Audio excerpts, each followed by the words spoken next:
qaranglar, ishtahalarini retsepti bu ratsionni sizlarga tezroq ulashmasam bo'lmaydi. Sizlar ham tezroq foydaga kiringlar, azizlarim, kuzatib turinglar. Qaranglar.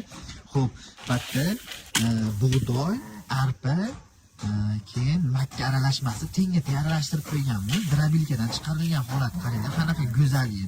Endi men 10 ta qo'yimga, bitta 10 ta, narigizida 10 ta. Xo'p, mana katta tovaramizda sizlar somon solinadi va bitta qo'yga bir mahalga yarim kilodan shu aralashmamizdan solamiz. Bu idishim 1 kilolik. Shunda men 5 ta solaman bitta porsimga. Bitta mana unda somon, keyin mana unda 5 ta, keyin bitta mana unda to'lla. Bu nech kilolik? Bir 10 kilolik yo 8 kilolik paqir. Shunda to'lla kepa ham aralashtiraman. Somon nimaga aralashtiraman bilasizmi? Somon hazm qilishini yaxshilaydi. Mana yemimiz sal qattiqroq, shuni xush qaytargan hisobga tezroq hazm qiladi. Orqasidan chiqib ketmaydi butunroq bo'lib.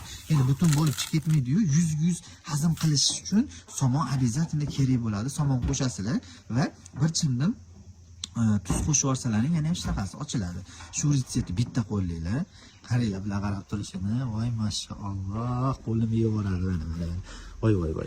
Sizlarga ham tavsiya qilaman, tezda bu endi ratsionni qo'llanglar.